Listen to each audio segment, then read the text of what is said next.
Welcome to the Sober Christian Gentleman podcast. This is Henry. I decided to do a podcast on the criminal justice system because very few people are talking about the reality here, and very few people really understand what's going on with the criminal justice system, how there is no justice in the criminal justice system. The whole thing is meant as a control valve to actually hold you in a position to never actually being able to hold the people who are the villains in our lives actually accountable for their actual crimes that they're doing. Now, when you actually think about the concept of natural law versus state law, right? So natural law is a very simple system. The premise of natural law is three things, three words: do no harm. It's real simple. Do no harm. That's the premise of natural law. In the natural world, if you do harm, there is blowback from that. There is karma that happens from that. You cause harm, someone wants to harm you back. You cause harm, someone wants to be compensated for the harm you cause them, right? There's a reciprocal thing that goes on. This is where there's a vengeance cycle that ends up building up over time. That is, if you actually follow the principles of natural law, there is no need for vengeance because there is no harm. And if there is harm, you actually overcome the harm by providing compensation to the individual who was harmed, therefore you're neutralizing the karmic debt that is going on. But in the legal system that's provided by the state, there's a misattribution going on, and there's this concept of criminal justice that the actual criminals who actually are the cause of the most murder, mayhem, and misery in our lives are never held accountable because the system is there to just exhaust you and to make it seem like you have to go through that system for you to actually achieve justice in a civil society. But the whole point of the system is to make sure the powerful maintain power, and they're never actually affected by the system. Only the unconnected or the enemies of the system are destroyed by the criminal justice system. The people who are actually connected are never touched by it, and that is the point. Deception is the point, and I'm going to explain the history and the application currently in this podcast. On with the podcast. We will begin with an opening prayer. God, give us the patience to accept the things I cannot change, the courage to change the things that I can, and the wisdom to know the difference. God, give us discernment so we can see with clarity, followed by conviction, to act appropriately at all times and in all things. We ask that you bless us with the armor of God, cloak us with your divine protection, so that we may boldly walk in the world, to courageously be the peacemakers and make the world a better place for all your children. We ask that you move our hearts so that we know when to use the sword of the Spirit or the sword of steel to do right for ourselves, our families, and our communities. We ask that you move us in constitution to be humans who stand tall with courage, speak truth, and lead by example. We pledge on our sacred honor to rebuke evil, to speak out against evil, and to act to stop evil. We ask that you move our hearts so that we may know with absolute certainty the best way for us as individuals to act in our own way. In the power and in the name of Jesus Christ, we banish all negative entities, all evil spirits, all demons from our presence immediately. In the name of Jesus Christ, we command you, we compel you with the power of the Most High God to leave our presence for now and forever. Do not return, go now. In the name of Jesus Christ, we express with our full intention, with our freedom of choice, this area is now declared with the authority of Jesus Christ unequivocally, absolutely, totally clear of all evil entities, spirits, and energies. We say these things in Jesus' name. Amen. I thought I'd make a podcast about the criminal justice system. It's one of those weird things.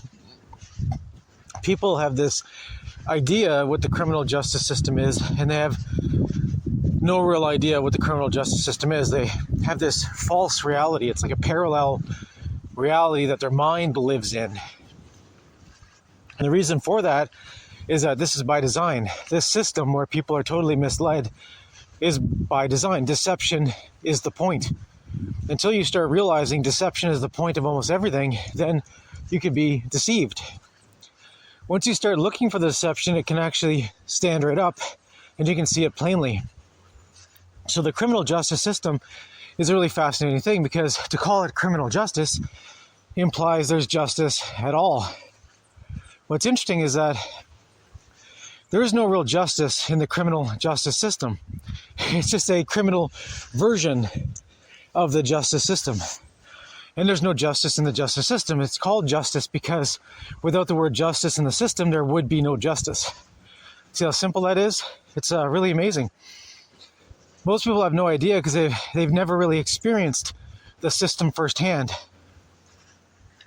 Unless you've actually gone to court and tried to fight a traffic ticket, you have no idea. It's like if you've never actually gone to court to do a civil litigation to assert your position, you have no idea what that's about. If you've never been in criminal court defending yourself from false charges, you have no idea what that's about. It's really fascinating when you start thinking about these things, because most people have no idea. They have no idea. And like I said, deception is the point.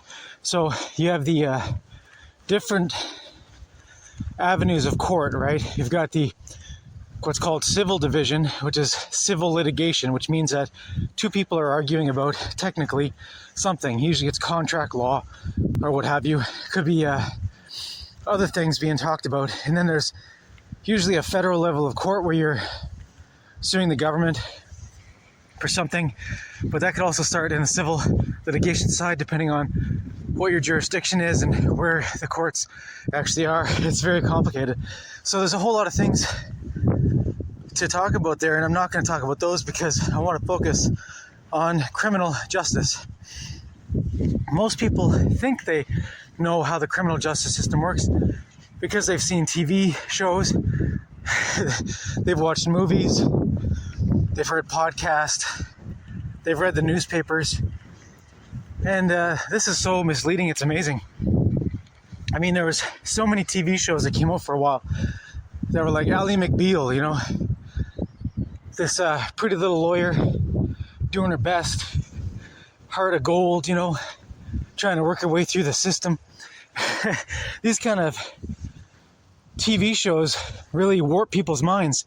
The other TV show that really warps people's minds is called CSI, so Crime Scene Investigation. And Crime Scene Investigation is a propaganda tool that makes you believe in the power of science and DNA. What's amazing is that whole thing is a fraud. They cannot actually identify you by DNA, but they want you to believe they can. See, there's been several whistleblower scientists that came out to actually explain this whole DNA thing is a fraud. And what's amazing is when you start actually studying this, you realize that, wait a second, the difference between the DNA from a monkey and the DNA from a man is 97% match. So we're talking about the difference between a monkey and a human is a 3% difference in the DNA, allegedly, right? And then, so once you get to humans, right, you have like a 0.001% difference between every human on Earth, different than the other human. So we're talking about a percentage of accuracy that's impossible to achieve in science today. And that's setting aside the fact that DNA is a theory that's never been proven. So this is a fraud on top of a fraud, because the DNA fraud is one level where DNA does not actually exist. It's just a theory that's put forward. It's put forward by the powerful because they want you to believe that the reason why you're sick is because you got bad DNA, bro. That's your problem.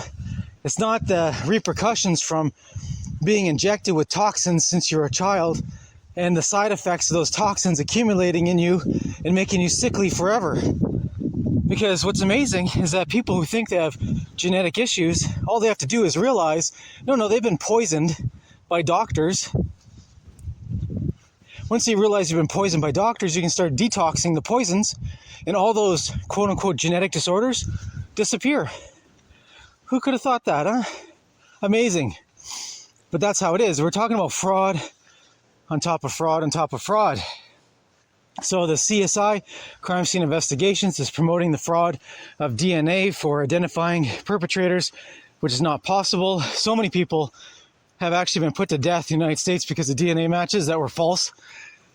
Oh, it's just crazy. So anyways, I'll get into some of that stuff with the criminal side because most people have no idea. They have no idea. So I watched a movie a little while ago that was a really great example of the propaganda tool being used to warp people's minds.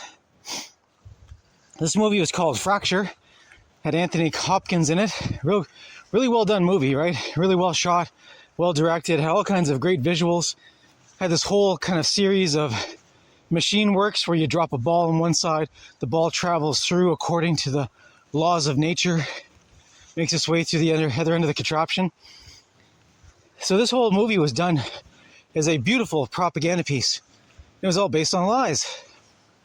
So the way the movie goes is, just to give you an example, right? So here's a theoretical, movie script showing how someone could be caught up in the criminal justice system. There's a lot of points that were true on this and many that were false. But anyways, here's the storyline. Is that some guy shoots his wife in the head, waits for the cops to show up. When the cops show up, he knows that she was having an affair, and the main negotiator, criminal negotiations and stuff like hostage negotiations, is the guy that she was sleeping with. She was having an affair on him. So he knows that guy's going to appear, so he does. They have this exchange, and then he gets arrested and goes to lock up the guy who's the marital affair guy who was sleeping with his wife, roughs him up in detention, and then the whole thing goes along and gets dropped into a district prosecutor's lap. Now, this district prosecutor, being a district prosecutor is a volume business. People don't understand that. We're dealing with guys who have stacks of cases who could be dealing with 1,000 cases at once. They don't remember much about anything. They just are trying to get through the day. And these guys try to plea bargain everything because that's the way they are able to keep their conviction rate up. And I'll explain that a little bit later. But for this movie purpose, this guy has his case dropped on his lap. He's supposed to be basically retiring from the district prosecutor's office. And he's going to be going for this private practice where they're actually going to pay him a ridiculous amount of money to be a great lawyer, to do his lawyering magic for them.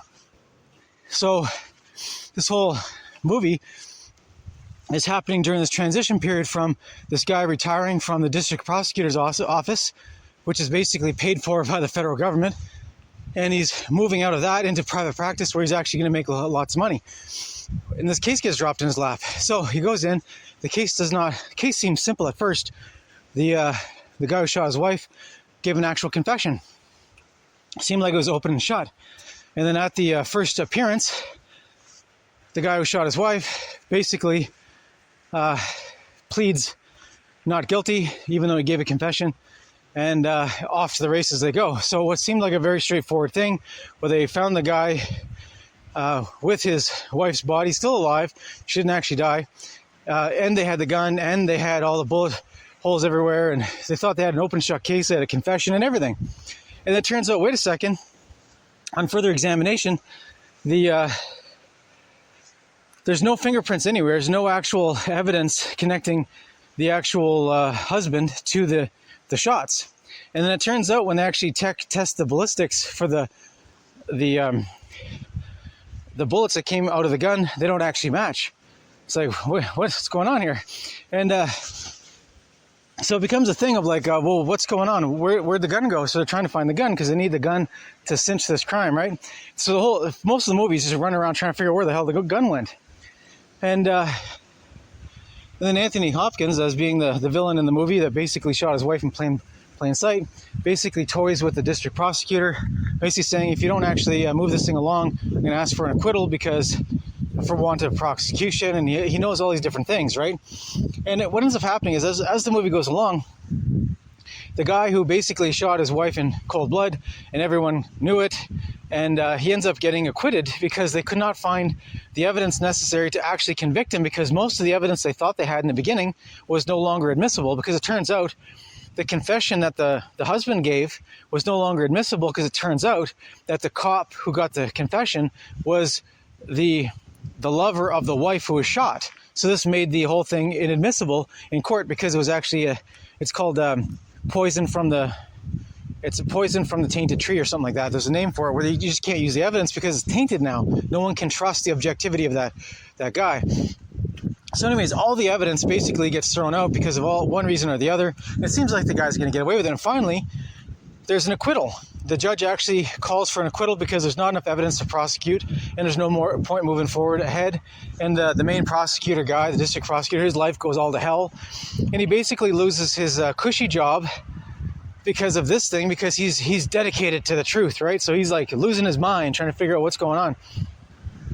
And finally, the wife who was on life support gets the plug pulled by the husband who shot her. And what's amazing is this whole series of events sets off a cascade of like, okay, what happened here? And it turns out that the district prosecutor, who is the guy who's got a big heart, and boy, he works hard, right? It comes from nothing. He was willing to give up all that money to get to the truth. And it turns out that the double jeopardy rule says you're not allowed to try somebody a second time for the same crime. But the moment that the husband pulled the plug on his wife, she's now dead. So before they were trying him for attempted murder, now they can try him for murder. This is how the system works, where technically they can do the exact same trial again, now with a technical change in terms, so therefore it's not the same trial, it's a different trial. But what ends up happening is the district prosecutor figures out that the husband had the exact same pistol as the lover did, and when they met for the old hostage negotiation, the husband switched the pistols with the cop, and the cop carried out the actual murder weapon with him when he left. And then there was a switch where the gun came back. So it's like basically that was the big reveal. And then so the district prosecutor basically recharges the husband. Now, what's amazing is the husband actually admits to everything just before he gets recharged with the new charge of murder one. And now they actually have a bullet, because now that the wife is dead, they could pull the bullet out of her head.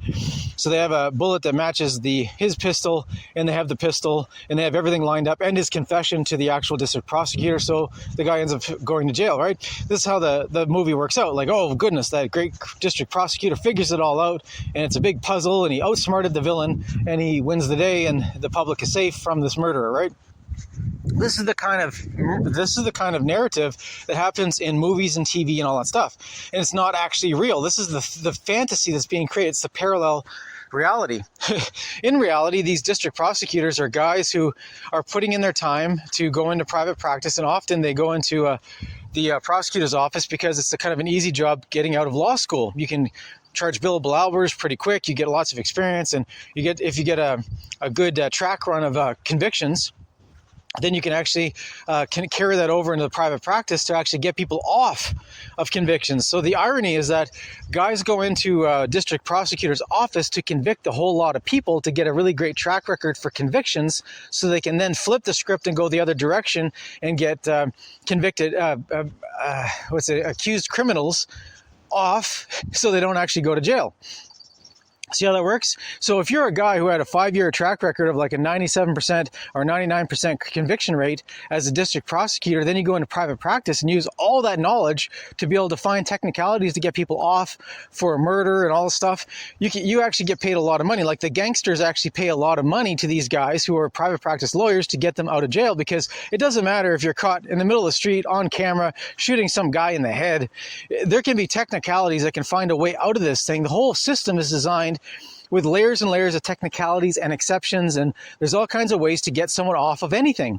It doesn't matter how much evidence there is to convict someone. If they have enough money and power and influence, they can get away with it. That's the way the system actually works. The whole point of the criminal justice system is that it's meant to protect the powerful.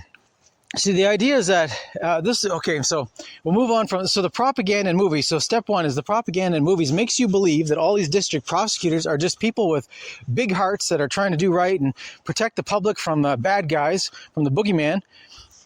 And that's not what's going on at all.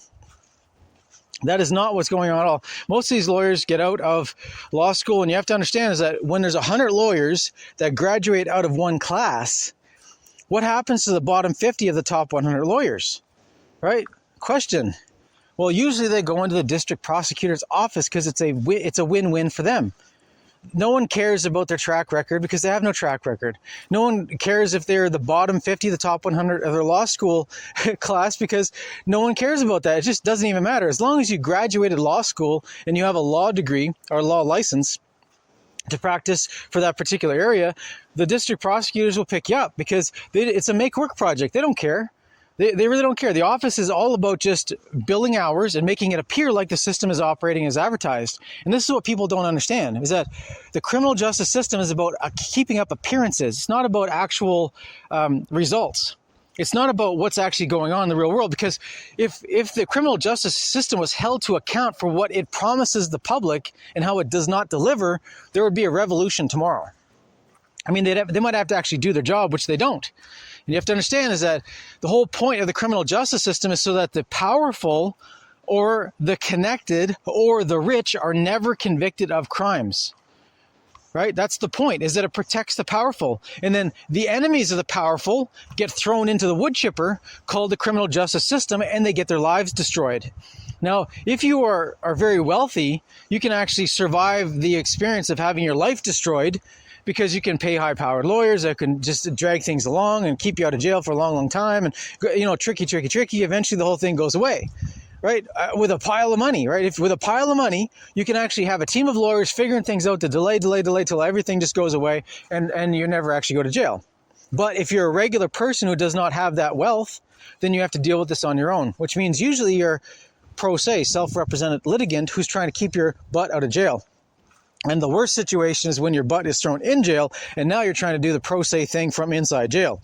That sucks. That's just like the worst situation ever, but it's still possible to survive the thing if you have a brain. And if you actually went in knowing what's going on as a ProSe litigant, you can actually do half decent in that situation. But the problem is that this situation is unfair. It's unjust. The whole point is the situation is set up to beat you into submission, so you'll actually take a plea deal. What most people don't understand is that plea deals are how 95 out of 100 criminal cases are extinguished on a plea deal. What you have to understand is that a plea deal is an immoral act. It is a lie that's agreed upon by the powerful. What you have to understand is the plea deal is that the person who's been accused of a crime has to say and lie, because it's always a lie. They have to say, I am not giving this plea deal agreement because I'm being threatened with greater prosecution. So they have to lie, because the only reason they're doing the plea deal, the whole premise of a plea deal is that you're being charged with 10 things and you're willing to agree to one. So what happens with a plea deal, the way this ratio works, is that a district prosecutor and the police who are investigating whatever the thing is, the alleged crime, will throw everything and the kitchen sink at the accused, which means that say they're trying to claim that you violently assaulted somebody, right? There's a reason for this being the charge usually that goes on, because they can say you're a violent offender and they can do all kinds of things and smear you in the media afterwards and stuff. But say they're trying to just get you on an assault charge where they claim you beat up target X. And so they're trying to just get you to admit to beating up target X, even though you didn't do it and there's no evidence you did it. And the whole thing is ridiculous and it'll never stick. The point is that they're trying to get you to admit to something you never did, which is beating up Mr. X, which is the target. Now, to make you plea out to this, which never happened, they'll say that you had a weapon on you. So there's a weapons charge. Then they say that you made verbal threats beforehand, threats charge. And then they'll say that you were stalking him because he saw you one time before. So that's a third charge on top of that. And then they'll go on and on and on, and they'll find all kinds of ways that are totally illogical and are impossible to prove. There's no way in hell, it's not a snowball's chance in hell they could prove these things, but they charge anyway. It's called overcharging. So if they're trying to get someone on an assault charge, they'll add 10 charges on top of the assault that are everything surrounding it, from stalking and intimidation, and they'll just throw everything they can think of. And the thing is, they have no evidence on any of the other stuff. The whole point is to what's called overcharging. So what ends up happening is, instead of the one charge, you now have 11 charges. When you actually put up the potential of like minimum maximum sentences for the conviction on these things, the minimum maximum sentence, say it's like a year to 5 years on each one. When you're looking at a minimum sentence of like 15 years, a maximum of 50 years, for all these charges, it seems like it's a big deal, right? So what ends up happening is they say, okay, well, we have all this stuff here, and we're gonna, if we go to trial, you can end up getting 50 years. 50 years. Are you willing to do that? And the person's like, 50 years for what? I didn't do anything. And they're like, it doesn't matter what you say you did. We know you're guilty. Guilty is all day long. You stink like a skunk. We know you're so guilty. Like this kind of thing. They just go on and on. And when they say, okay, well, I'll tell you this. If you just plead out to the assault charge, we'll ask the judge to go lenient on you because you cooperated with justice. And since you gave a full confession and a plea deal and admitted to the wrongdoing and blah, blah, blah, goes on and on, we're going to just say you'll get a 2-year sentence instead of the 50-year sentence. And you'll be out in half that time with good behavior if you do good, if you're a good boy, in jail. And so the person actually is thinking, I either go to trial and I could get 50 years in jail, or I just take this plea deal, I get 2 years and I'm out in 1. And then depending on how much jail time you're putting in while you're waiting for trial, you might even serve half your 1-year jail sentence waiting for trial, which means 6 months in jail, you get 6 months off your sentence. It's a 1-to-1 ratio. So the way they make it sound is like, if you just plea out to this thing, you'll go to jail for a month and you'll be out and moving on with your life. And the person thinking they don't know anything, right? They're like, oh my gosh, I could get 50 years in jail. My whole life is destroyed. If I just sign this piece of paper and say that I did it, well, then I can just be out in a month. Yeah, that's how it works. And so the idiot who does not know what's going on signs the piece of paper. The district prosecutor, district attorney, gets his conviction by way of this plea deal. And the guy who's actually doing the plea deal has to get up in court and lie under oath and say that he was not actually induced to say this, that everything is true. He's very regretful of being a evil person who did the evil act, and it was totally him and he did it, and he's so super duper wrong, and it's good that they caught him when he did because it could have been worse. Blah, blah, blah, goes on, right? And it turns out the judge decides whether to take the plea deal agreement, or the judge can actually go off script and actually just charge whatever they want within the limits of the prescribed minimum and maximums and stuff. It's just crazy what can happen after that point. It doesn't mean that you do a plea deal that it's actually going to work out. So this poor guy might actually get a month in jail and get out for time served, half time and everything. But now he's got a criminal conviction record. Now he's a convict. From that point on, he's a convict. That doesn't come off his record. He's a convict. Now his prospects of getting jobs is reduced. He's now economically depressed because many places will never hire a convict. It doesn't matter what you're convicted of. You're just a convict. A convicted convict. This is how it works. So his life is ruined. And whoever targeted him achieved what they wanted. Now the problem is if this guy ever comes up on the radar, often he will actually get a probation period of like, say, 2 years, maybe even 5 years, where he has to show up to a probation officer every month, do a drug test or whatever. And if he fails a drug test, he could actually get a criminal charge against him for whatever and go back to jail, or be charged with some other violation of his probation. This is another thing that they get you on, where it's just like, if you violated your probation, that can start piling up. Depending on your jurisdiction, it's crazy. The stories that happen of people actually having these minor infractions on probation infractions that are just totally made up, and yet their lives are ruined, and they end up having... You could be a guy who's just falsely charged with something, and before you even get to trial, if you're let out on bail, you could actually have several different charges put against you just for things being made up against you, saying that someone saw you with a group you were banned from being around, or you were found to be drunk when you weren't, or you're taking drugs when you weren't. These are the kind of things that could add 6 months to a sentence that it should never have been there in the first place. I mean, this is the kind of thing where they just pile onto you so that you actually just take a plea deal.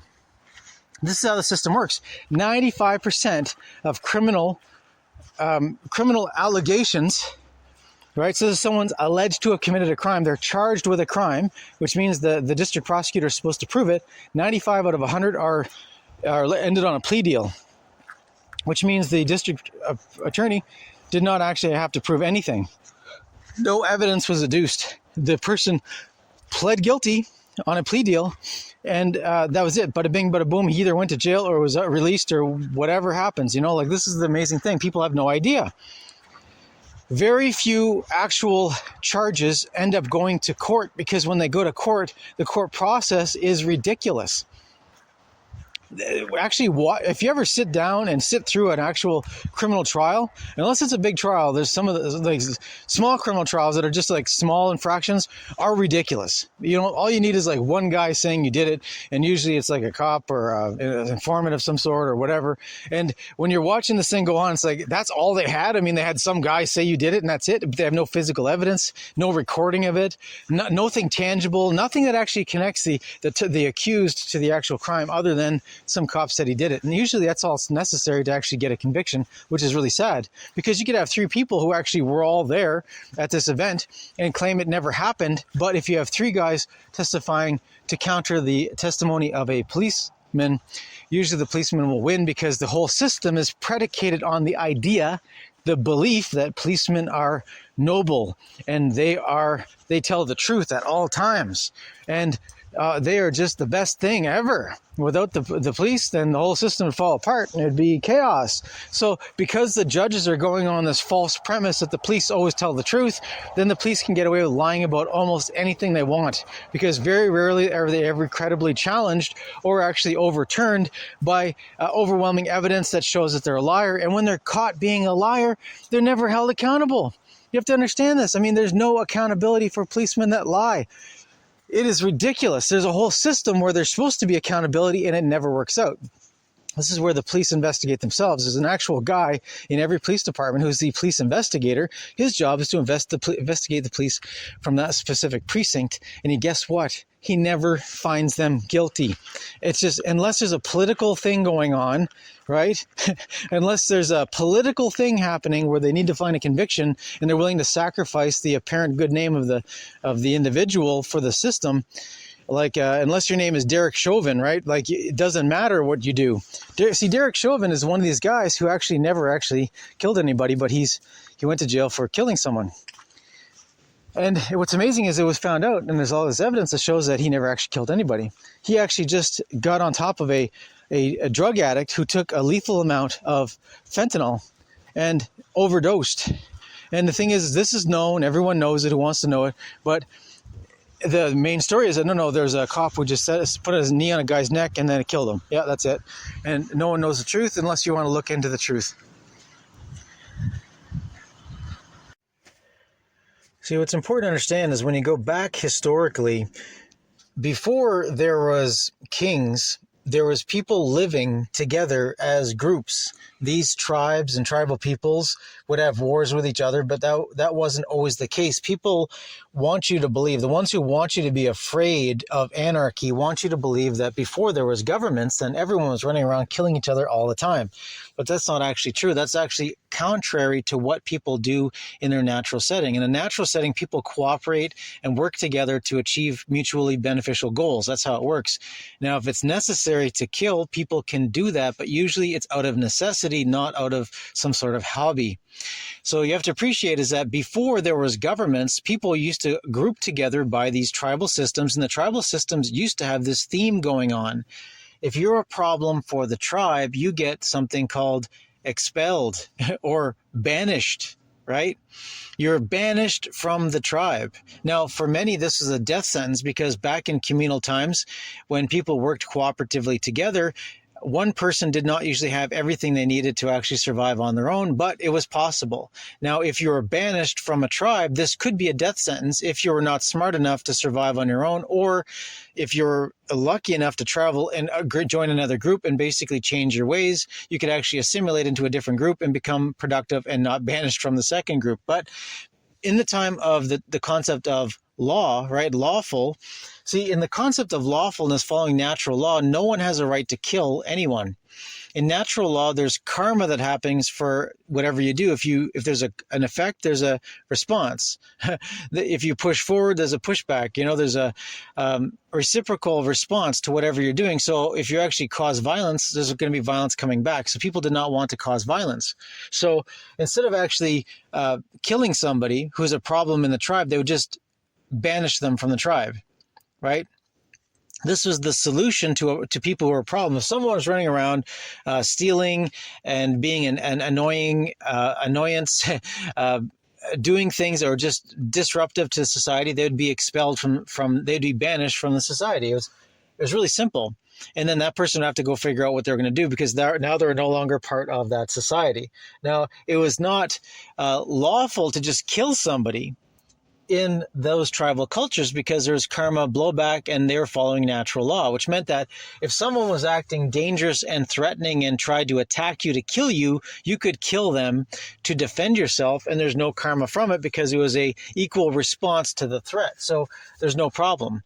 Someone who's aggressive and violent could be killed by the tribes members because that person might be violent against the tribes members, and they'd get killed as a matter of self-defense. And that was considered all right under natural law. Self-defense, to whatever degree you have to do it, is considered all right and not a violation of natural law. So it was considered okay to do that. But if someone was just generally an annoyance and a problem and thieving and sabotaging and being a liar and a cheat and all kinds of stuff, you couldn't actually kill them according to natural law. So they had to actually just banish them from society. Now, once they came to the next level of control, where you had the kingdom structure, where the king wore the crown, and there was this actual system set up where the kingdoms were run by the kings. Now, under the kingdom structure, I've talked about this in another podcast, the kingdoms wearing the crown was a symbol that they were part of the larger organization called the crown organization.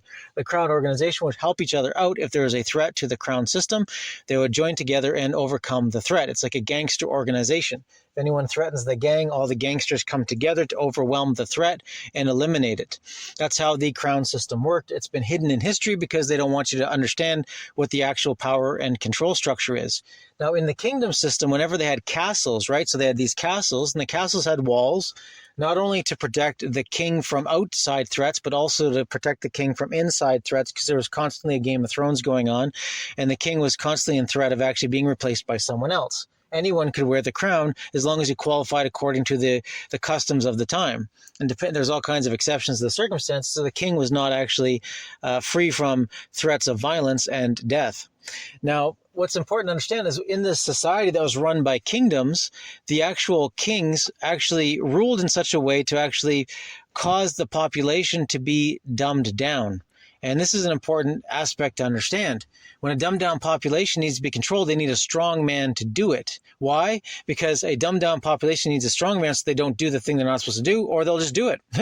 This is what's important to understand, and people don't seem to understand this. See, when people live naturally according to the rules of nature, the laws of nature, it's survival of the fittest. If you're smart enough to live, you live. If you're not, you die. If you're part of a group that has compassion, you could be stupid and still live because the smart ones figure things out for you. This is how the law of the jungle works. This is how natural law works. Now, what ended up happening, though, with the artificial imposition of the kingdom system, the crown system, is that now the people who are in charge did not need to be smart. They were just connected to the crown system. So you had some really idiots who were placeholders for power that were kings and queens over particular areas, and all their entourage who were trying to grab some of that power, on the sidelines. So the problem was you had this population that no longer was a meritocracy. It was something else. And then what happened was there was an actual conspiracy by the nobility to dumb down the population by genetic engineering. And the way this genetic engineering works is called epigenetics. Epigenetics is when you actually change the environment in such a way that it actually changes the development of humans or other creatures in a specific way. So what happens is when people are subjugated under a kingdom system and they have very low caloric intake, so calories, they have very low caloric intake. So they have low calories, right? The average man needs 2,500 calories a day just to not die from starvation. So if he can go for less than 2,500 calories a day for a period of time, but he's going to degenerate to the point where he eventually dies. So a man needs 2,500 calories a day, and this is a similar thing for a woman. A woman needs at least 2,500 calories a day. A little bit less is possible for women, depending on how active they are. The more active you are, the more calories you need above that base load, or you actually start starving to death. So a peasant farmer, right, a man farmer needs 2,500 calories a day just sitting still. So if you're sitting on a couch all day watching TV, you need 2,500 calories a day, or you start getting skinny and you will die of starvation.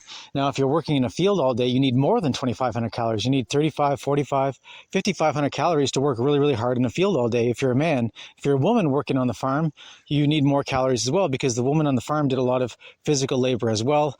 Not only was there taking care of the children, but there's also preparing meals and all kinds of stuff, very physically demanding stuff. So the peasants actually needed high caloric intake to be able to not starve to death.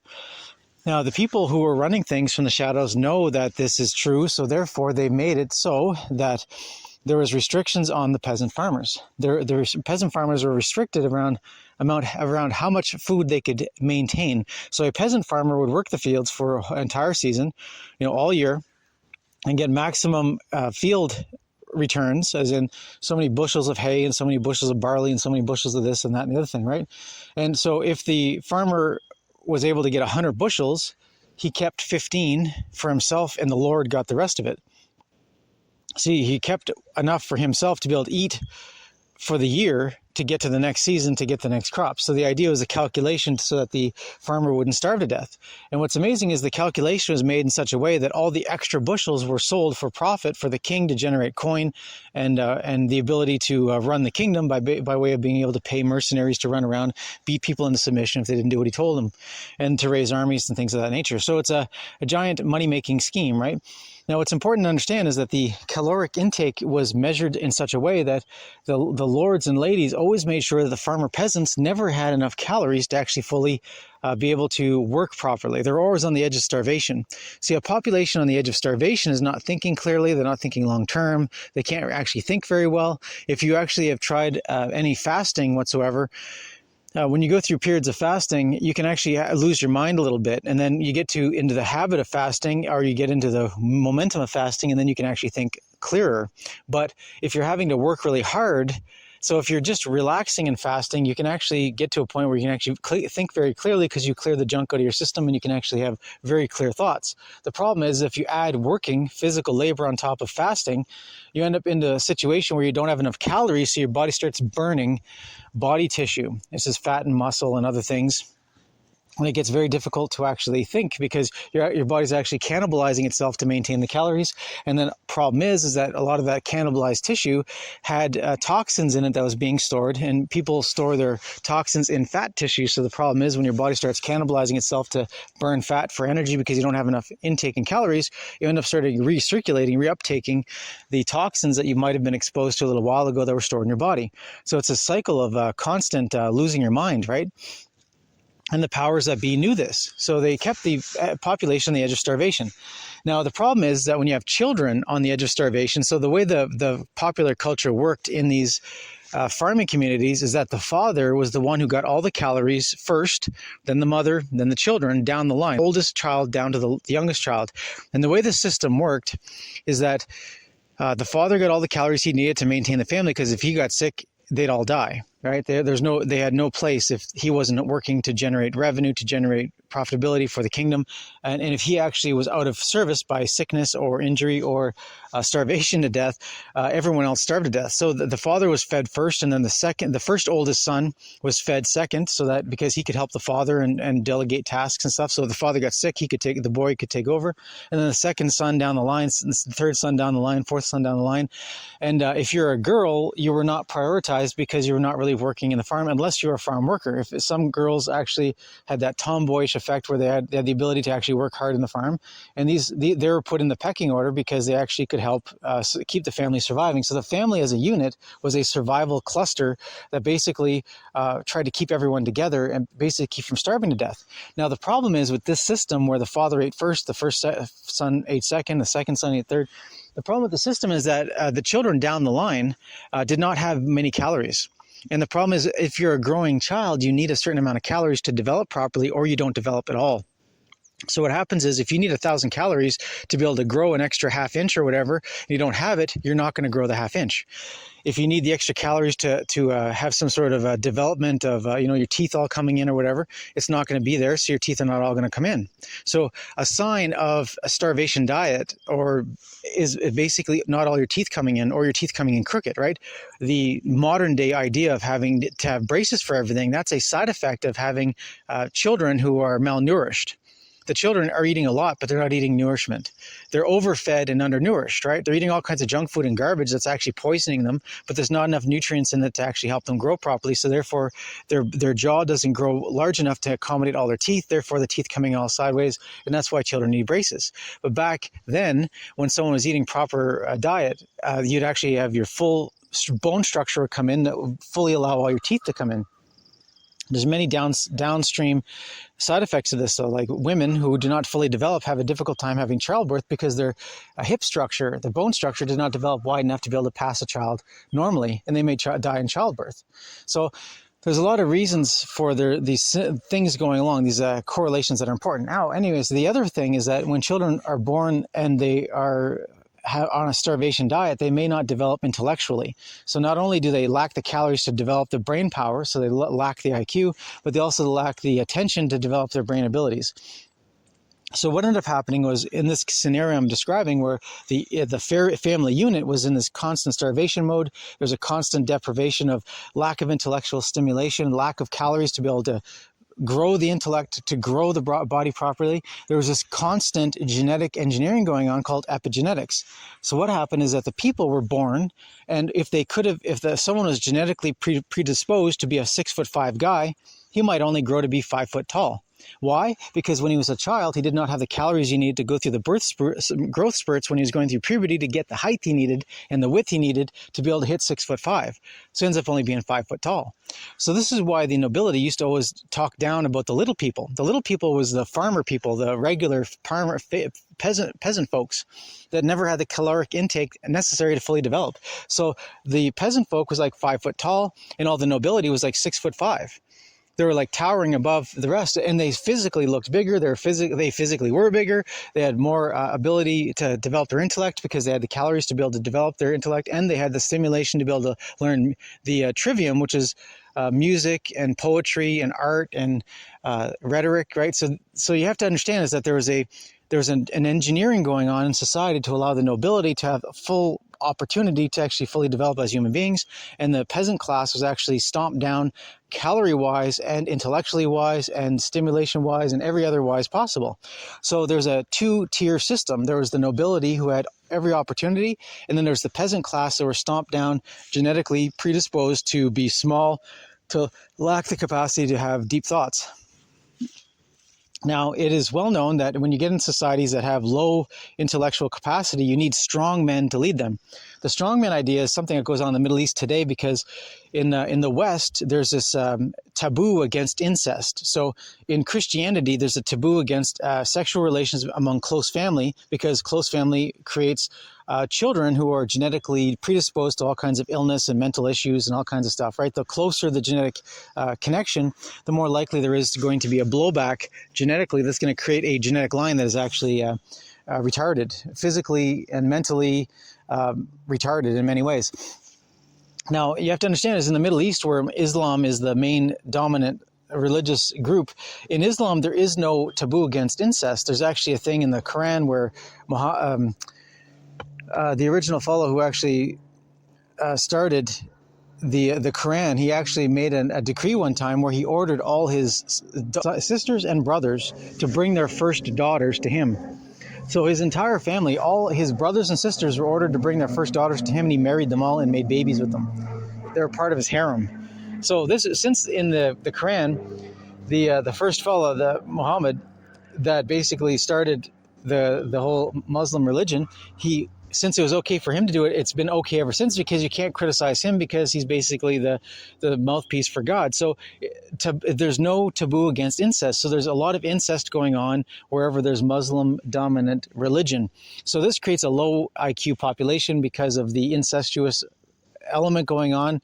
And then there's a lot of other issues that create the similar situation like I just described in the Middle Ages. So in the Middle Ages, with the feudal system is going on today in the Middle East and wherever there's Islam, because Islam has the same propensity to have two-tiered system where there's the certain families that are kind of higher up there and the lower families don't seem to get the calories they need, and they end up having a low IQ population. So it's the same problem today. That's why in the Middle East, generally in Muslim countries, you need a strong man to run things, or it's all chaos and everyone dies.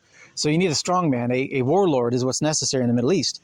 Now in the West, that was essentially not necessary when people were free and able to actually defend for themselves, because then the high IQ people would rise to the top. They'd be both physically capable and mentally capable, and they'd create these very thriving tribes that would be able to take care of themselves. And with the ability to have higher IQ and higher health, people can think long term. That's where farming comes in, right? You have to think that, okay, I'm going to plant today and I have to go through the season, harvest in the fall, and not eat everything by the next planting season, or I'll have nothing to plant. So it requires forethought. There's a lot of intellectual capacity to be able to understand I have to have deferred gratification. So deferred gratification is essential to actually have a farming community. Otherwise, it doesn't work. That's why in primitive societies, often they had these raiding cultures, right, where they just raid, they would steal everything. They never planted crops because they just couldn't think of that. They couldn't think of like, oh, I'm going to plant this today, wait a year, and then have plant some more next year. They couldn't think that way through because they're mentally challenged in this way. This is what's important to understand. This is a concept that's very essential, and the people who are controlling the world right now don't want you to understand this essential element, because they want you to believe all kinds of nonsense in the woke culture. The woke culture has all kinds of excuses that are not real. I'm telling you the actual reasons for things to happen that are predictable and repeatable and happen again and again and again. It doesn't matter what religion or what area in the world you are, these are universal concepts.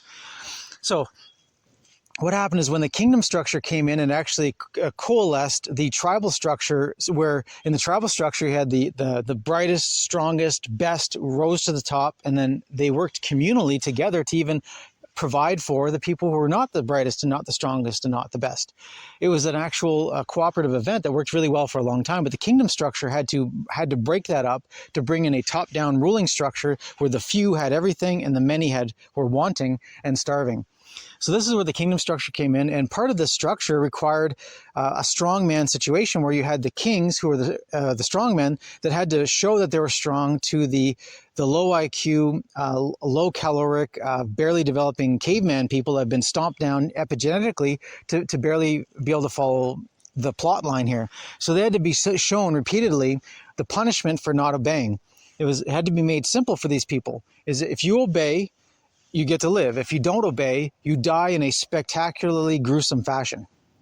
So the spectacle of corporal punishment was a thing that happened regularly in feudal life. The reason why is because the people had to be reminded if they don't do what they're told, they're going to be killed in a very painful way. That's very direct to them. They can see themselves having that experience.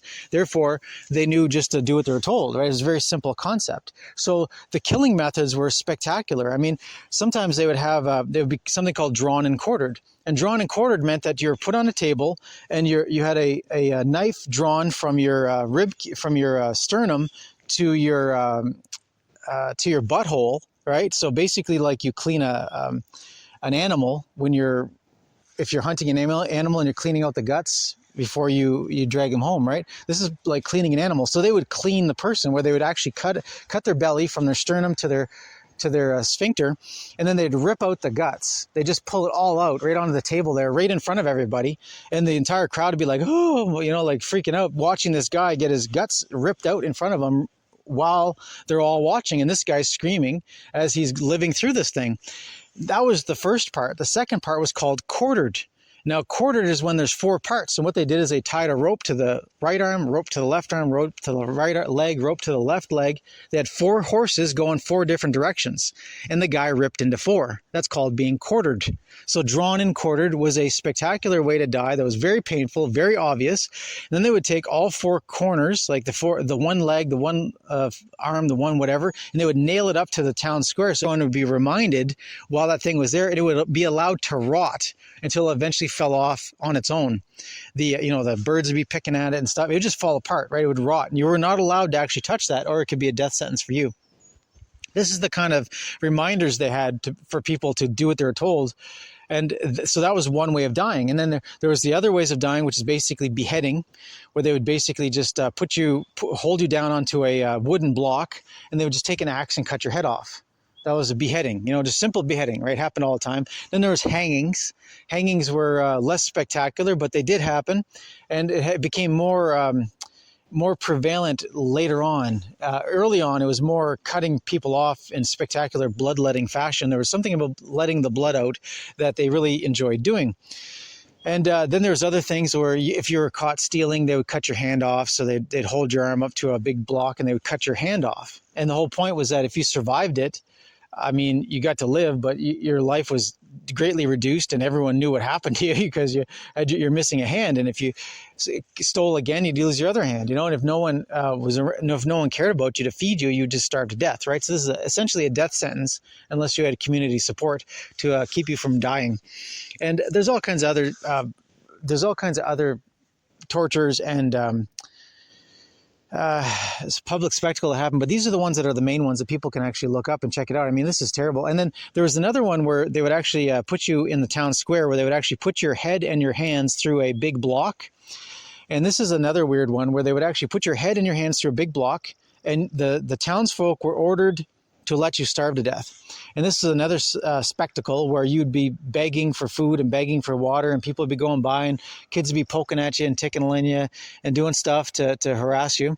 And these people would be basically would starve to death unless someone would quietly come up and give them water or give them food covertly. But what's amazing is that they knew that if the guy was still living after a month, that someone was secretly giving him food.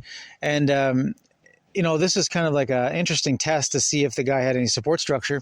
Anyways, it gets complicated. I'm not going to get too far into that, but there's all kinds of interesting tests that were done on the population to see what would happen. Now, the point is that this public killing, the spectacle of the bloodletting, was actually part of the strongman situation, where they had to put the fear of death and pain into the population, because people are governed by 2 simple concepts. There's the carrot or the stick. Some people will do anything for the carrot. Whatever the carrot is, you got to figure out what they want. But whatever it is they want, if you offer them that carrot, they will do anything for you. They will betray anybody, betray themselves. They'll do insane things for the carrot. Other people are so afraid of the stick that if you threaten them with the stick, they'll do anything. They'll betray anybody. They'll betray themselves. They'll do insane things if they're afraid of the stick. So this is the method by way of threatening the stick on the population. This is the stick threatening, that if you don't do what you're told, you're going to be violently destroyed in a bloody, painful fashion. Now, the carrot element was where they bribed people quietly in the shadows to basically be rats and to be snitches on whoever. And they had a whole network of spies that were given the carrot. And then the threat was if you didn't go along, you're blackmailed with the stick. Now, what's important to understand is that the element here had multiple facets to it. So number one, it was a control structure for the kingdom structure and the crown structure to be in place. Otherwise, it didn't work. This is not a voluntary association. This is ruled by force. Now, the other element here is that the governing structure relied on psychopaths. They actually recruited psychopaths. And this is what's important people understand, is that the controlling structure needs psychopaths to be the guys who are the tax collectors, the sheriffs, the strong men that go around beating people up and ripping people's arms off and cutting their eyes out and stuff. They need those psychopaths, but they can't have too many psychopaths or the system breaks down, because you end up having rebel psychopaths. So this is where they had the opportunity to separate the rebel psychopaths from the obedient serving psychopaths. So what happened is that if you actually worked for the system as a psychopath, being totally violent, ripping people's arms off, cutting their eyes out, smashing their teeth out, that was okay if you worked for the system as a sheriff or a tax collector or one of the goons of the castle guards. The problem was, if you're a regular guy who actually had the propensity, you had to be killed. And this is where they killed you by public spectacle. You have to understand is that the population was actually reduced. There was about 3% of the population, a large portion of the population was killed every year by these public hangings and public beheadings and bloodlettings. This is a churn of the population. What happened was, if someone was high IQ and was able to break from the system, they needed to be killed because they were a threat to the system, and therefore this system of legal and laws was used as a premise to kill the enemies of the state. So the criminal justice system was actually used as a premise by which to kill the enemies of the state that were a threat to the state and a threat to its authority and a threat to its continuance. This is the thing that people don't seem to understand, is that the premise of corporal punishment was to get rid of the enemies of the state. It was okay if you were a psychopath and a rapist. As long as you worked for the government, it was okay. They recruited you up into the system and rewarded you. But if you were a threat to the system, this is where they actually would kill you in the most spectacular fashion and made it a public spectacle, so everyone knew not to do what you did. It's important to understand this history so that you can appreciate where the criminal justice system comes from. Most people grow up in the West and they think it's always been this way, when it's not actually true at all. This is a new development. In the age of Rome, right, when the Empire of Rome was doing its thing, they had the Colosseum that had these bloody spectacles to keep people entertained, to keep people paying attention to things and afraid of the system, because if you stepped outside of the lines that were created for you by society in the Roman society, they had open slavery at that time. I mean, you could be sentenced to slavery by whoever was ruling things in your area. It didn't even have to be a king or the emperor. You could just be ordered to be a slave through the court system that were created at that time, that were run basically by the nobility. It's just amazing. And so they had the Colosseum that had the blood sport going on to put the fear of mortality into people. And this was used to kill Christians and to kill all kinds of people. The enemies of the state were killed spectacularly to make examples of them so other people would not rise up and try to overthrow the state. And it's a pretty fascinating thing to be thinking about. And then it changed iterations over time, right? The Roman Empire went underground and was rebranded as the Roman Catholic Church. The Roman Catholic Church reemerged as a controlling structure worldwide, but no longer as an empire, but as a controlling influence structure by way of the church. And this is where the kingdom structures gain their legitimacy by the thing called the divine right of kings. And what's amazing is the Pope would actually decree whether a king, declaiming himself to be king, was was bona fide by way of God, as in, did God actually ordain this guy to be king? And the Catholic Church was the ones who actually claimed to have the authority to be able to provide this thing called the divine right of kings, where the king would claim authority, claiming the divine right of kings, and then the Pope would give his blessings, claiming it was legitimate or not. If the Pope claimed that a king was illegitimate, then people thought the king was illegitimate and he'd be overthrown pretty fast.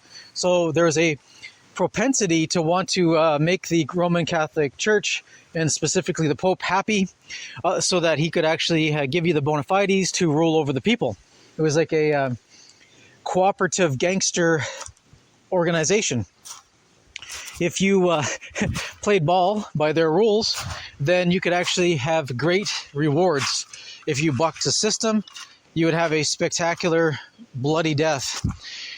The carrot and the stick. It's important for people to appreciate this because it's just been changing iterations over time, but the structure remains the same. There's a certain group of people that are in control, and they used to be overtly in control when the Roman Empire was an empire. Then they decided to go underground to make it more of a covert control. The reason for that is quite simple. When they are covertly controlling things, you don't know who they are. Therefore, you cannot cut the head off the snake. The snake rules from the shadows. You don't know where it is, and you have no idea who the snake is or where the snake is, how many heads there are. And because you don't know this, you have no chance in creating a strategy to cut the head off the snake. Therefore, the snake remains powerful and in control. It's a fascinating concept. See, when they were overt, you could actually know who the king was.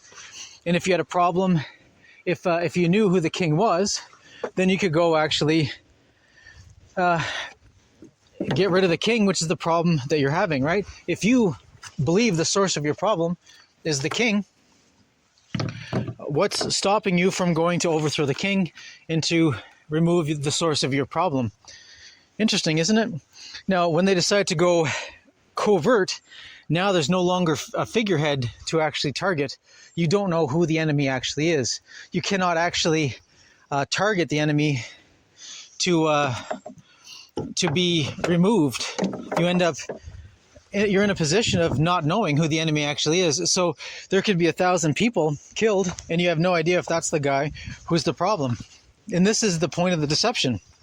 Now, since the Roman Catholic Church went from an overt power to a covert power by way of the Roman Catholic Church, this has been an ongoing, interesting thing going on. So the dynamics have shifted, and the Catholic Church created its own army called the Jesuits. And most people have no idea. If you've never heard of the Jesuits, boy, that's a very crazy dark history. If you actually read the Jesuit oath that they take, it is gruesome. Gruesome stuff. And the Jesuits are just the most prominent organization that is known, that is run by the Catholic Church, and they're the militant organization, but there's many other ones. There's many other Knights organization like the Knights of Malta and what have you that have overtly and covertly been running things for a long, long time. I mean, that's a whole different series of podcasts, and I've done podcasts on some of these topics. Anyways, getting back to the overt covert thing, is you have to understand is the development of this concept from the Roman gladiator times into the when the Roman Church popped up, and then the kingdom structure was the thing that ruled the day.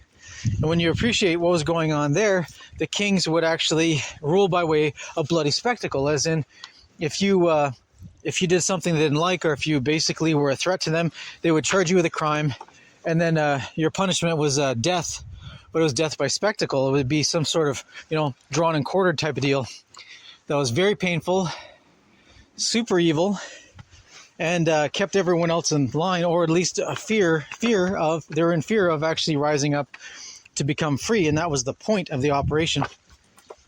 It's really fascinating stuff. So the evolution through the kingdom structure was to create the courts where the king held court. The king personally held court, and everything he said was law. If the king said Thursday was going to be called Friday, that was the new law. And on Friday, if he said Friday is going to be called Friday, that was a new law. And on Saturday, if he said Saturday is going to be called Friday, that was a new law. It's like, that's stupid. He had absolute authority that he granted to himself, and anyone who questioned it was killed. Now, this is how the system actually held itself together, was by absolute, vulgar display of power. This is how the situation was for a long, long time. Now, what ended up happening is as the courts became more sophisticated over time, and it became more people being ruled, and the population multiplied despite being killed all the time, the courts were delegated down to multiple different jurisdictions. And at first, it was the king's court was just his courtyard. It was just wherever the king was the king's court, and you could ask him to do stuff. He would either grant you the thing or just decide to kill you because he didn't like your face. It was that simple. And eventually, the old running mead happened, and it was called the Barrington Declaration. And was it? No, not the Barrington. Yeah, I forget which declaration that was. Anyways, that declaration was where they basically, the nobility decided that they were going to split off from the king. The king was no longer going to be able to just tell the nobility to go die or pound sand or whatever. And this is where the general concept of the legal system separated from the king.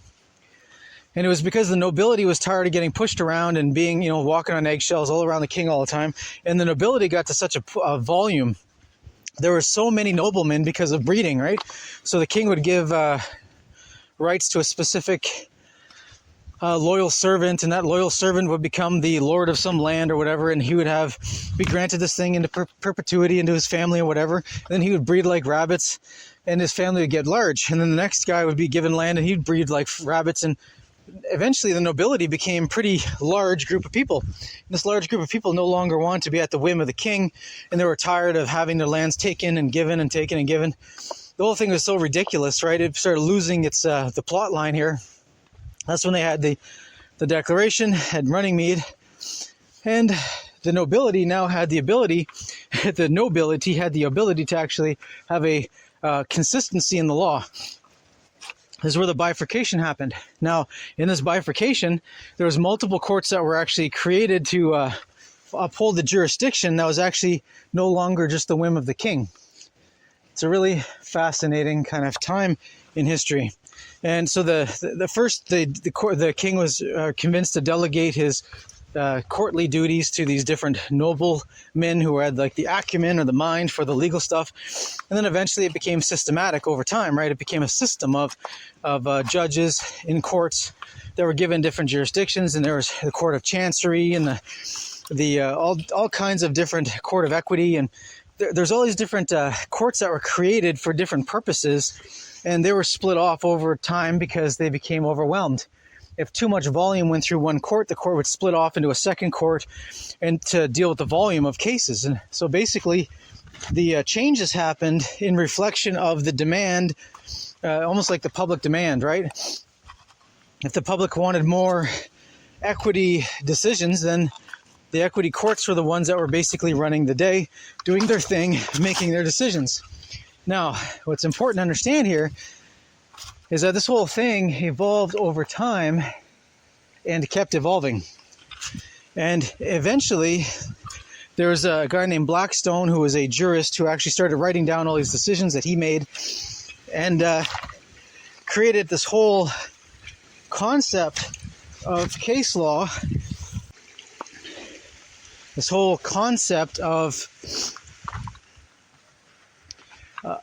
jurisprudence. And what's important to understand about jurisprudence is that jurisprudence is the concept that there's cases that came before, and the new cases should reflect the old cases. That was the whole concept of jurisprudence. It was that whatever judges decided before, they should decide the same way again because it makes sense to do that. So that started happening. So if a judge decided a certain way in a particular court file, it was expected they would decide the same way in the next court file that had similar parties and similar circumstances. And this is where jurisprudence came into place. Jurisprudence is the philosophy of law that is based on consistency and based in what's called case law, that basically encapsulates the philosophy of what is trying to be captured by the courts. Like, what is going on? What is the court trying to do and why? So this jurisprudence is the philosophy of how the court is supposed to work, as well as the cases that were decided before that reflect this philosophy. When you start understanding this specific principle of jurisprudence, you can understand how the basic premise of the court is sold to regular people, right? Regular people are told, no, this is based on history and precedent, and it's not just the whim. The court can't just do whatever he feels like. No, that's not how it works here. It's based on the society's point of view, and it goes into this whole complex idea of what jurisprudence actually is. What's really fascinating is when you start studying jurisprudence, it becomes very interesting, because if it actually worked that way, it would be kind of fantastic. The trick is that it doesn't. That is the trick. They tell you it works that way when it actually doesn't. They tell you it works that way so that you will participate. If you actually knew how the courts worked, there would be a revolution overnight. So what ends up happening is there was this whole kind of people with big brains and philosophical concepts that were arguing as to why the courts were legitimate and why this was so awesome. And over hundreds of years, to the point of Blackstone making his basically rules of jurisprudence, and then these other elements coming in, where so Blackstone made his first kind of encyclopedia set that basically had all these cases that were settled in a specific way, and judges are supposed to follow this specific reasoning in the next iterations of court cases. This is a very simple concept, and it actually is grounded in reason. It's just that it doesn't actually happen that way, because judges always have this thing called discretion. Is a discretion, quote unquote discretion, is a legal term where the judge can actually decide whatever he wants based on the concept of equity to do right between the parties and the circumstances in front of him. So he has an opportunity to always buck the system. Even if there's a case that's exactly on point right in front of him, identical, that says he should rule a certain way, he can just say no and do something else, because of this concept of the equitable concept of discretion. So how this relates to criminal matters is that the criminal courts were brought in to civilize the spectacle of the public executions. You got to appreciate that for a long, long time, these public executions were based on the decree of the king to just say you're going to die, and you died. Some strong man would come grab you, drag you off, and then hold you in a prison until it's time to kill you. And they wouldn't bother feeding you or anything while you're in prison. I mean, this is just, they're just waiting for the day, for the spectacle, the event day. It's like waiting for football to happen on Sunday. People expected it. It was like a regular occurrence, like clockwork. And this is really fascinating. We start following this history. So eventually, this system lost credibility and had to be rebranded. And the rebranding is how we have what's called the criminal justice system today. This is the long arc that's important to understand the background so you can understand where we're at today, where it came from. See, people no longer were accepting the fact the king could just kill whoever he wanted, whenever he felt like it, for whatever reason he wanted. That was losing credibility, and people were losing faith in the system. The system had to rebrand itself to regain faith from the public. The way to rebrand itself and regain faith was to mint off this new thing called the criminal justice system. And the idea is that no one was going to be experiencing capital punishment unless you actually went through the process of going through the system. And the system had certain concepts that were really fascinating. As in, everyone is considered to be innocent until proven guilty in a court of law. This is a fascinating concept. This never actually existed before. Before, the king just decided you were guilty, like your face, and you were guilty, and you'd be put to death. It was a very straightforward thing. And then at this point, though, in time, they actually modified it to the new way, which was you're innocent until proven guilty in a court of law, and the prosecutor had to actually prove your guilt. Now, in the beginning, they barely proved anything at all, but they had to rebrand the idea of the king just being able to have you put to death because he doesn't like the look of your face, or he's angry because it's Friday and he doesn't have the girl he wants or whatever. You know, this is how stupid it was. So the modern day concept of the criminal justice system, the idea of the capital punishment, right? So capital punishment is a specific edifice of the state. The state claims that they have the ability to put any subject to death. This is what's amazing, is that they claim the right to do violence against anyone they choose based on the system.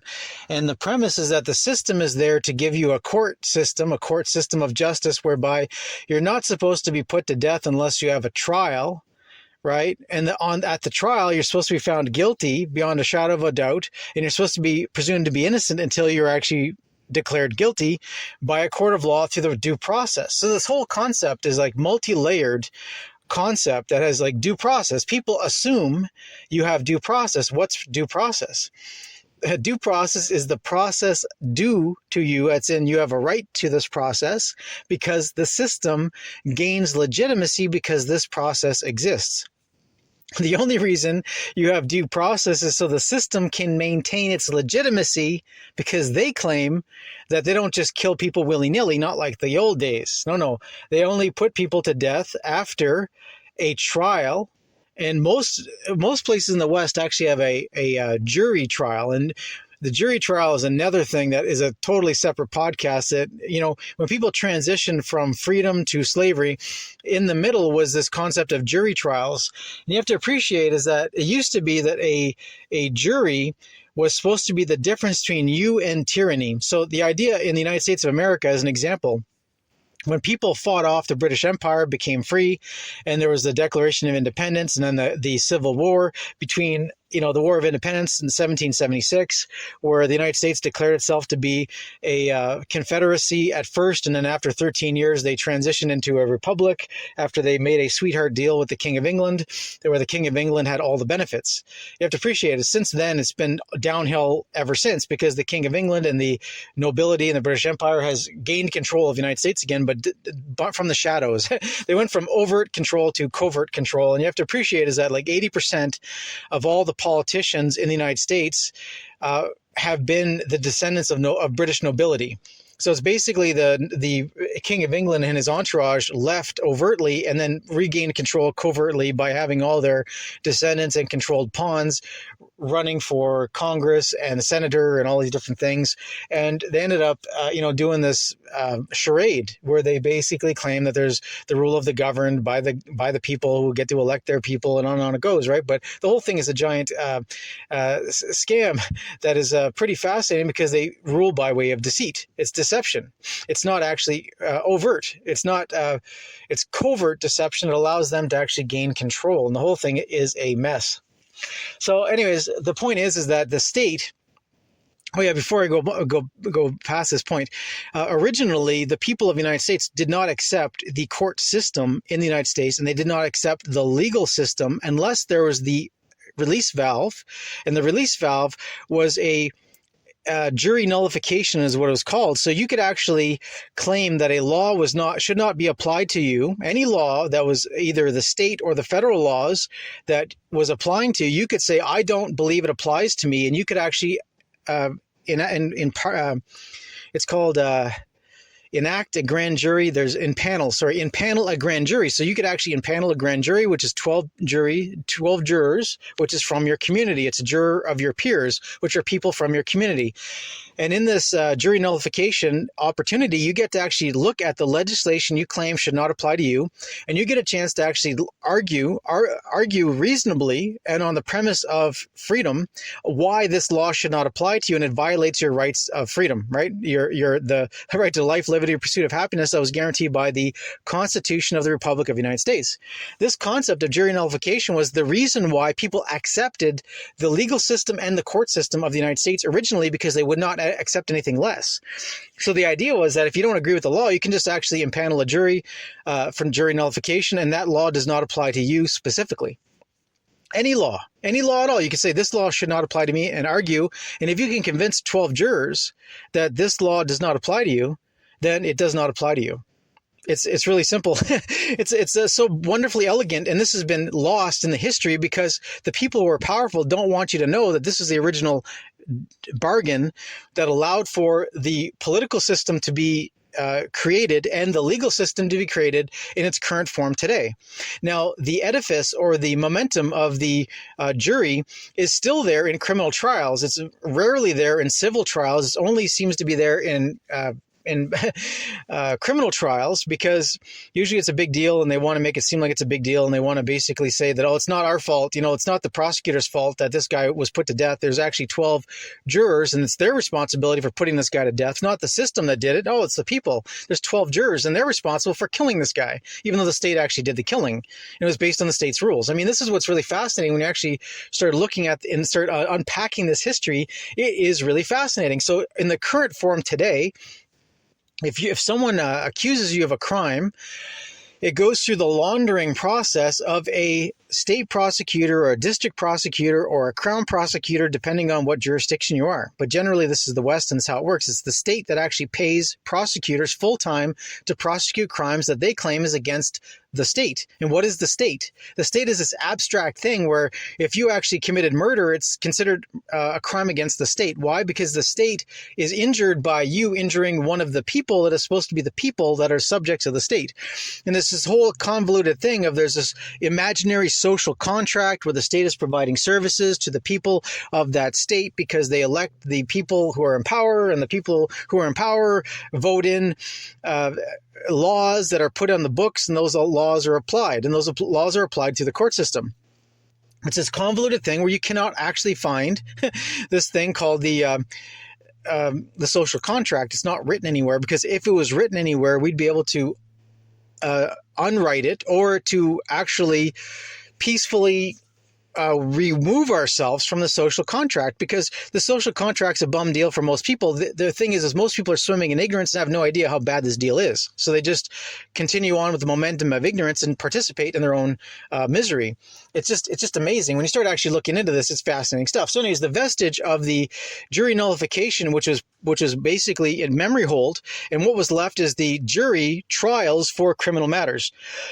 The reason why this was maintained is to maintain the air gap between the state being responsible for killing the people and the system maintaining itself, claiming that it has legitimacy because you're provided due process. As in, you're not allowed, the premise is that you're not put to death by the state willy-nilly. No. There's an actual process, and you have a right to this process. The problem is most people have no idea how the process actually works, and the whole process is ridiculous. If you've actually sat in on a criminal trial, it is, most of the time it's ridiculous. The actual evidence that the state has against the individual is laughable. They basically have very little evidence at all. Like when you actually go through the concept of what is supposed to be usable evidence, what's credible evidence, what should be inadmissible evidence, most of the evidence used in criminal trials would be considered inadmissible evidence, except it's the best that they have, so they use it. I mean, that is how stupid it is. And most people have no idea. And then most people have no idea how bad the representation they're getting by hiring a lawyer. That sucks. Just because you hire a lawyer doesn't mean they're any good. And if they're a criminal lawyer, how do you know if they're any good or not? You're not allowed to go to a website that tells you if the lawyer is any good or not. If you could actually just pick the good lawyers, those guys would get all the business, and the system would not allow that. Therefore, the Law Society does not allow you to rate lawyers based on their quality or their performance. This whole held behind a shadow of obfuscation to make sure you just have to hire any lawyer. Any lawyer will do. I mean, if you're about to go to jail, might as well hire any lawyer. Any lawyer is better than no lawyer. This is how stupid the system is. So as we go along, you have this codification of going from the king can just kill you whenever he feels like it, transitioning into a system of laws and courts that only apply to the nobility, right? The regular common person, the peasant farmer, had no opportunity in the courts at all to have their grievances aired because they didn't qualify. They were not nobility. And eventually, the courts had to expand application process so that anybody could basically go to court, but you had a snowball's chance in hell in getting anything in your favor against anyone who's noble. And then eventually they had to make the system kind of look like it's more legitimate to maintain control over the people, because if the people realized the courts were ridiculous, they wouldn't bother going through the court process. The point of the court process is that when you're upset about something, you go through the courts, and the courts are a release valve of your energy, which means that if you ever actually sue in civil litigation, you will run out of money and energy and the spirit to continue on before you actually succeed. And then when you give up, you're going to be blamed for it, not the system itself. The system is designed to make you give up, but blame you for it. That's how it works. And then the criminal system is the other side, where the criminal justice system is basically similar. Most people believe that they're not actually going to jail unless they actually have a trial, like a jury trial, and they're going to have like due process. They don't understand how the due process is actually a complete theatrics. It's a kabuki theater where you appear to have all these rights and opportunities to basically, not be subjected to tyranny and having your life destroyed by the state, falsely accusing you of all kinds of things. But that's the whole premise. Most people have no idea that the system actually works in a way to maintain control for the powerful and make sure the powerful are never held accountable. See, the criminal court system is where there's supposed to be accountability for people who do moral crimes, as in they've killed somebody, or they've conspired to kill people, or they've injured people, they've destroyed people's lives, they've actually caused real injury in life, right? And because the courts are there to make it seem like that's where you have to go to charge somebody who's responsible for mass killing or personally killing or responsible for creating a system that kills, people falsely believe that you have to actually go through the system to hold people accountable, but there's never accountability in the system. I mean, you're never going to hold the people who are the CEOs of drug companies who make products that injure and kill people regularly.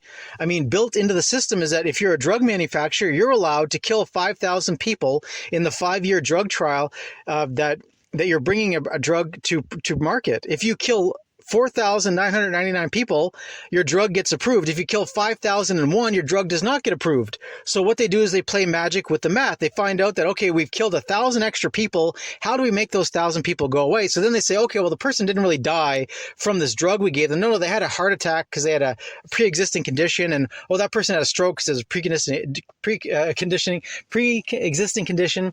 And, oh, this other person died of poison because, oh, they're an alcoholic. And so they just find a way to like discount 1,001 people so that the drug is approved. This is how stupid it is. And the system of drug trials is meant to make it a very expensive, very arduous process that only the inside people get to make profit and to be able to sell poisons for profit. Everyone else who tries to actually make drugs that would actually be beneficial to you do not get approved. This is how it works. If you're actually trying to produce a drug that actually improves people's lives, you will never be approved by the government. Why? Because the government is there to make sure that people are sickly, because sickly people never overthrow the government. Sickly people are too sick to actually have their mind together to realize they've got a crappy deal, and the only way out is to change the government, to have no government or a better government. And the people who are in control of the government do not want you to even have these thoughts. That's why they keep the court system in place between you and your ability to actually be free. And the criminal court system is a parallel to the civil court system. In the civil court, it's very rare you'll ever get justice. The only way you'll ever get justice is if you sue someone who is not connected to anybody. So two independent people suing each other have a good chance of finding justice unless one of the parties is more financially has more finances than they can win by way of attrition. The other thing is that if one party is connected politically or with power or with family, you'll never win against them because the system doesn't work that way. So you have to appreciate is that the civil side is a exhaust valve to make sure you don't upset the system. And then the criminal justice side is another way for you to not upset the system, so that you falsely believe that if you actually get all the evidence together, you can actually have a district prosecutor charge a politician or a drug manufacturer, CEO, or someone who's responsible for killing people, and charge them with a crime and have it actually go through the trial and stick. But that's a false premise. That's the false premise by which the system maintains control, because you falsely believe the system works that way, but it doesn't. The system makes sure that if you're an enemy of the system, you will be falsely accused of a crime and be convicted of it. Even if you win on appeal, your life is destroyed. So the process is the punishment. Right? So the process of going through the system and the process of going through criminal court will destroy your life, whether it takes a year or 2 years, and then you go through the appeal process, which might take another 2 years, and then maybe you go to the Supreme Court, which might take another 3 years. By the time you're done and you're actually found to be totally innocent, your life has been destroyed, you're financially ruined, your reputation is destroyed, you've lost your job, your employment, everything. You're just wrecked. And that's the point. But if you're connected to the powerful, then you won't even be charged with a crime. Or if you are charged with a crime because the left hand didn't know what the far left hand was doing, there's just some sort of weird magic that happens and then it just disappears. It goes away. Like the truly powerful are never actually convicted of crimes. You have to appreciate that. The last 100 years of American jurisprudence has shown that the powerful people are never actually convicted of crimes. It does not work. It never happens. If there is someone who's actually convicted of a crime, they're there as a placeholder to make it seem like the system is working, but the system is not working. They're just there as an example so people think the system is working, right? Anyways, when you actually start studying, I could go into a lot of different examples of this through history, and it's not going to help I just explained it to you, and going through 101 examples is not helpful. I'll give you one example, like a Ponzi scheme, right? So everyone knows what a Ponzi scheme is. It's a completely illegal system whereby people are promised something that's not real. They give money into this pyramid scheme. The money disappears, and the guy at the top of the pyramid makes a pile of money until he runs out of suckers to pay into the system, and then the system blows apart, and everyone loses their money except for the first few people that were into the system the closest to the actual fraudster. That's called a Ponzi scheme. And this Ponzi scheme is how much of the investments in the United States actually works. It's just that if you're politically connected, it's never called a Ponzi scheme, and you're actually kept out of the criminal justice system because you're never actually charged with these crimes. But if you're not connected to the government, you could be charged with a Ponzi scheme that is not even a Ponzi scheme. This is how it works. They'll just falsely charge you with that, and then find you criminally liable, even though there's no evidence for it. I mean, when you actually look at the history of the medical system in the last 100 years, there's people who went to jail for saving people's lives. People who actually ran clinics that saved people's lives. Like people who dying of cancer went to the clinic, received treatment, and lived. And the track record was like 97 out of 100 people who went to the clinic lived after they were given a fatal diagnosis of cancer. They were told you will die within 3 months. They went to the clinic. 97 out of 100 of them lived. And the guy who ran the clinic that was saving everyone's life went to jail for 10 years. This is a story that goes again and again and again through American history. Why? Because healing people is not part of the deal.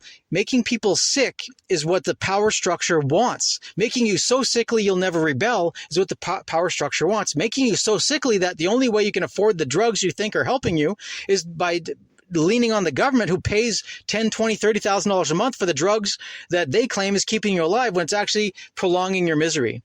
The system is working by way of deception, where there's misattribution all through the system, and there's never actually accountability. The whole point of the criminal justice system is that the people who are actually responsible for misery, mayhem, and death are never held responsible because they're powerful. This is how it works. Anyways, I'm going to wrap it up there. Otherwise, I'll keep adding elements to this. Hopefully I've explained this in a way that makes sense, that is thorough, and gives you the history to understand how the criminal justice system is not just, it is a system, but it's not criminal either. It's a false attribution, and making sure that there's no actually accountability in the system to the people who are actually should be attributed with the accountability. It's a giant scam. Amazing. I'm going to wrap it up there. We will close with a prayer. God, please move the hearts of the listeners. Move them in the spirit as only you can, to be better, choose more, and be examples of what you intend your children to be. Remind us in ways that only you can that we are the children of God. We have free will. We are co-creators of this beautiful world that you gifted to us, and we will have abundance if we but choose to, and act to manifest it. God, give them a vision of how they can fulfill their destiny as individuals here and now. We ask that you inspire us to be fearless warriors in spirit and the sword, to be shining examples of what we can do with our divine potential. Fear not, fear not, fear not.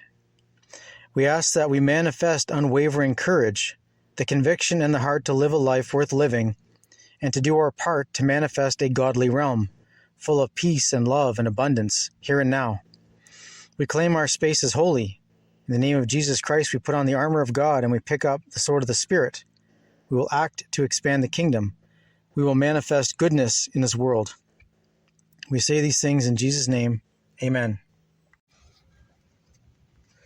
All right, that's it. I'm going to wrap up the criminal justice podcast on that note, because there's so many different ways I can go with this, adding nuanced historical context and other additions of details that actually fortify the positions I've taken and expressed in this podcast. And there's a point where enough is enough, and you can go look it up yourself and falsify the information and do some interesting deep dives, because it is a fascinating history of how we got here. I mean, we're talking about a system that appears to control us and does control us, and how it actually operates matters, because if you actually play according to the rules, you always lose. And if you don't know that, you'll waste a lot of time and energy going along the losing route, whereas you could spend your time more productively doing other things. So anyways, I thought this podcast is really important. to explain the criminal side of the justice system versus the civil side, which is considered just suing somebody for damages. And it's a fascinating little cul-de-sac to go into, and hopefully this will help clarify things for people who have no idea. And best of luck to you if you ever get falsely accused of a crime, because it is an ordeal and a half, and it doesn't matter whether you're innocent or guilty. What matters to the system is if you're a target to be destroyed, right? Or you're an asset to be protected. That is what actually matters in the long run. And it's a lot of people have learned this the hard way, believing what they saw on television and in movies and in the media, on newspapers, and what the government actually says. They believe all that stuff until they realize, by seeing the truth, actually living through it, that it's actually lies. It's just, it's amazing. Anyways, I'm going to wrap it up there. Otherwise, I'll keep adding stuff to this, and this podcast will just get too long. So thanks for listening. That's all for now. God bless.